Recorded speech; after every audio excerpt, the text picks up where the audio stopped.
prior to the release of Call of Duty Black Ops 6, there was a controversy regarding one of the launch zombies maps. And that map was Liberty Falls. The main concerns were the map's apparent size and depth.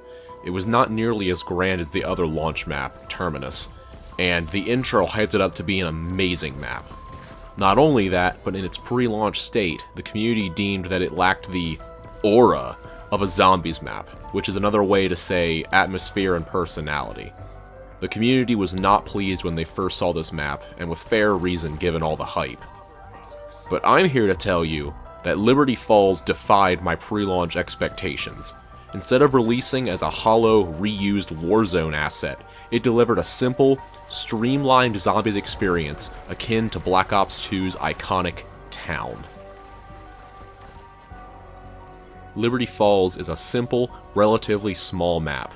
It's broken into 3 main areas: the gas station spawn, the church, and the bowling alley. And like most of the map, the gas station is an open area with plenty of room to train. It connects to the side streets as well as the bowling alley and the bank. This area is excellent for training due to the amount of room you have, and the cars in the gas station double as a method of escape if you're about to be trapped. I found that you can mantle on top of them and jump to safety if you're about to get, well, destroyed. And if things get hectic, there's always the big trap in the center of the map, which is the DAFG, Dark Ether Field Generator, whatever, nerd stuff. It costs 1,000 points, and when activated, it generates 4 separate AoEs that instantly kill normal zombies and stun big boys. These AoEs last around 30 seconds, and when walking through them, you take minimal damage. This trap is amazing because it effectively locks down the center of the lot, and with only a few zombie stragglers managing to reach you if you stay in the center, it's a great way to shut down that area. It also provides a lot of dynamic play, since you can lure in entire hordes and have them just die immediately, without having to use any of your ammo. The gas station is a great place to spawn, it's a great place to train, and it's just a good area to be in, honestly. From here you can head either through the side streets to the comic shop, or to the bowling alley. I typically take the streets, since you should never open up that door to the bowling alley, for reasons. The streets can be more hectic than the other main areas, with generally less wiggle room. And heading through there, you'll come across the comic store. The store itself is a bit of a death trap, as it can get claustrophobic really quick unless you activate the trap, which is Etherella. Etherella? I don't know. This trap is really cool. It's a life-size superhero figure that shoots lasers at zombies. It's easily one of the most creative traps in zombies, and it's entertaining to watch them all get homelandered. Be sure to crouch so the beam misses you. I mean, I've made that mistake before. It hurts a little bit. Oh yeah, this is also where Quick Revive spawns, which is really important. But generally, you don't really spend too much time in the comic book store. It's more just a place to stop, get Jug, and maybe hold out if you need to, using the trap. But it's a nice little place to be. And there's also a really cool Easter egg in there I'll talk about later on. Moving on up, you'll come to the second portion of the streets. It's partially intersected by 2 big vehicles, but works great for training. This is where Speed Cola is, and there's also another DAFG trap which creates 2 AoEs instead of 4, but it cuts off the zombies from entering through the street leading to the church. This is another great spot to train and hang out because, well, it's just so open, and it also has a door that leads into the bank, really close to Jug, and the roofs around there provide a lot of verticality. The church is where the Pack-a-Punch is, and surrounding it is a parking lot in the cemetery, and directly outside the church entrance is the new perk, Melee Macchiato. The cemetery is generally a no-go since it gets hectic in there, and that also goes for the church, which is kind of a death trap as well. There are only 2 ways in or out, the entrance and a hole in the wall beside Pack-a-Punch. Zombies swarm these entryways, so you're going to have to carefully decide when to leave after you enter. I found that hoarding inside the church is a good method, collecting all the zombies inside before leaving, that way fewer will spawn outside to cut you off. And it's also a good place to utilize the minimap, which is really niche. The minimap is a great indicator to see if you're gonna get absolutely mollywopped by a zombie on the way out. Also, I would love to talk about the aesthetic of the church. It is so beautiful. Looking up, you can see the stars of the dark ether and all the crystals everywhere, all the purple. And it also reminds me of the buried church. I don't know if that's intentional or not, but it's a really cool place. And it's also where a lot of the Easter egg steps happen. From the church, you can head down through a very packed parking lot of totally non-explosive cars and head down to the bowling alley, and on the way you'll pass by PhD on the steps. The return of the king! My baby! PhD Flopper! It's so fun! I love this perk so much. The streets serve as a great training spot, and so do the bowling lanes. And from inside Liberty Lanes, you'll find good old Stamina Up. The lanes are a great spot to train since it's a big open square area, and the zombies do come in really fast and from multiple directions, but for some reason it's just really easy to maneuver in here, probably just because of the space. But it's a nice place to train, and I also like the aesthetic of being in a bowling alley.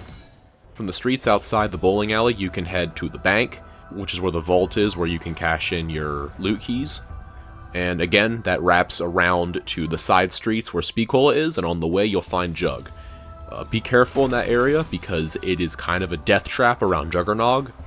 I know my first ever down on Liberty Falls was me going to get Jug, and I rounded the corner, and there were like 87 zombies just chilling there.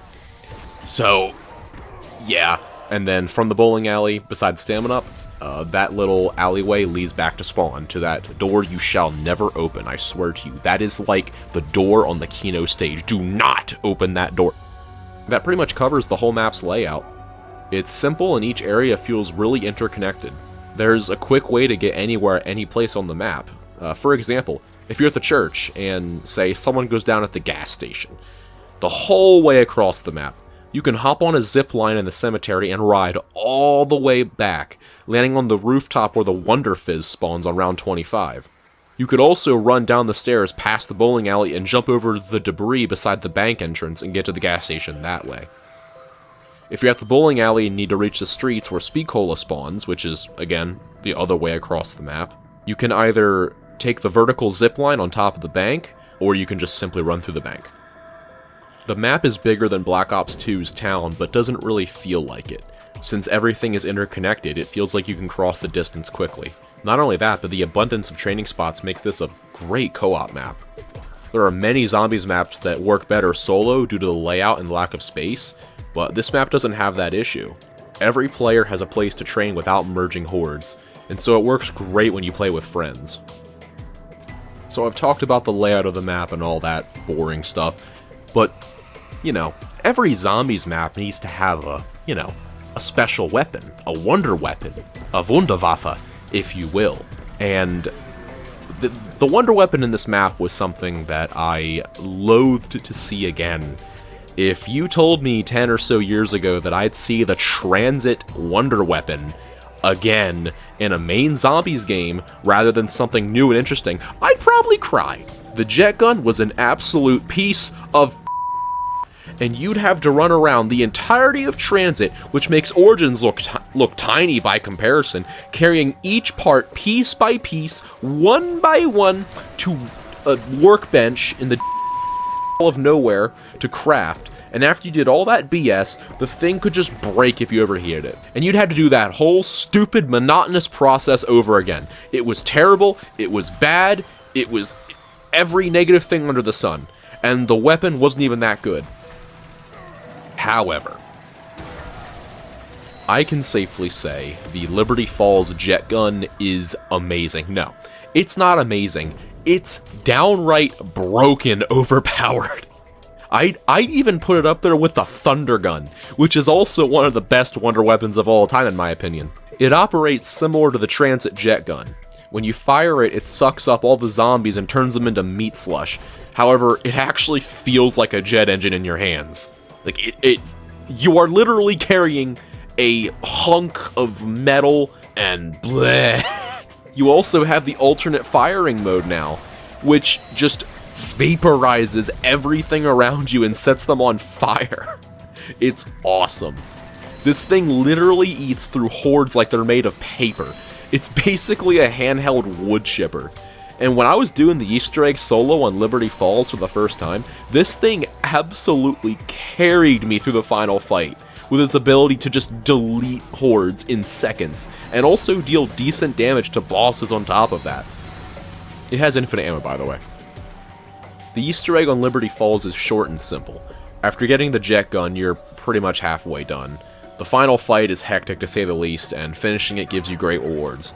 A step up from previous Easter egg rewards. You get all the perks as well as a free ray gun and a bunch of fully kitted legendary weapons. And considering that you can finish this egg at an early round, these rewards are worth the challenge. And there are so many other Easter eggs on this map as well. There's the one I mentioned earlier where you can suck up a bunch of Etherellas and then become Etherella, that superhero trap that shoots lasers and one-shots everything.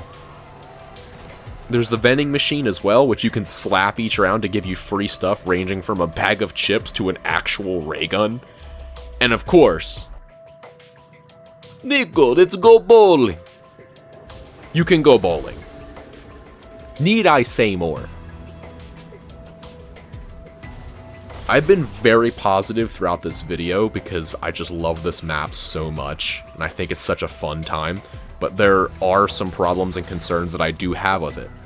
Due to the map's size and simplicity, there isn't much to do on it compared to a map like Origins or Der Eisendrache, so a match might get boring quicker than it would if you're playing a big map with tons of stuff to do. The exfil is weird in this game as well. I don't know if it's a bug, but I've had times when I simply wasn't able to use score streaks during the exfil, and good luck killing 2 abominations in under a minute without a chopper gunner. Good luck with that one. Speaking of, the abomination is an annoying boss, to say the least. It starts spawning around 15, and I swear this thing just has too much freaking health. I understand it's meant to be a tank. I know that it's supposed to be this big lumbering behemoth that just gets in your way and beams you from across the map with lasers, I guess. But it's just absurd how many shots this thing can take. It's crazy. If you're not using Deadshot Daiquiri with a Pack-a-Punch sniper rifle, you're going to be dumping half your ammo into this thing, and it's just not fun. I don't know any other strategies to kill them besides just filling them with lead. Unlike the Mangler, the other elite enemy on this map. And take that one for example. They're a much more enjoyable elite enemy. Main reason? You can do more than just shoot them in the face. You can focus their cannon when they're about to fire and stop them from shooting you, and when you shoot that arm enough, it might just pop off, removing their ability to deal rage damage and making them more aggressive. You can focus specific parts of the body, primarily the head, chest, and back, and just remove their armor, increasing your damage when targeting those spots. The Abomination has none of these mechanics. You just shoot it in the face. Plural. And the most mechanical depth that it has is just you removing its faces, reducing its damage. Compared to the Mangler, it's just boring. Imagine, if you will, if Treyarch could rework this boss, or make a new iteration in a later map, where you're able to, say, focus its legs, and shoot one of its legs off, removing its charge attack and reducing its movement speed. That would be really cool, and would make fighting them much more dynamic than it is now. And as they are now, they are a boring enemy that takes way too long to kill. But I feel a few mechanical tweaks could make them an enjoyable challenge. The map also suffers from ridiculous levels of boss spam after round 25, but that seems to be an issue with the whole game, and not exclusively to this map.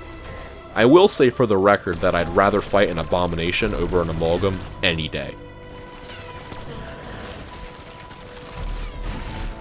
And going back to the whole controversy thing, I would also like to mention that this Zombies map has one of the best intros in Zombies history. With Richtofen picking up his home defense Wunderwaffe and kicking ass, and then you spawn in and you see none of that. You never go in the house where the cutscene takes place, and you never go to the underground facility.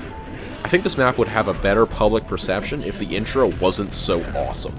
I think for the first time ever, an intro should never have gone this hard.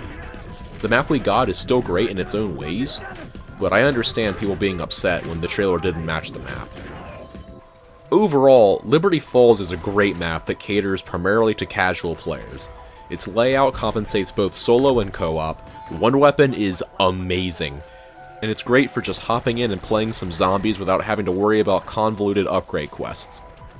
If I were to give the map a rating compared to Treyarch's other maps, I'd probably put it in B tier. This map is Modern Town. And while I believe it's good to have complex maps like Origins and Shadows of Evil, it's also important to have maps you can just hop into and reach a high round without having to go to YouTube. And Liberty Falls is perfect for that. Alright, that's all I have to say about Liberty Falls. I hope you enjoyed the video, and I hope you're enjoying Black Ops 6 as much as I am. Have a great day.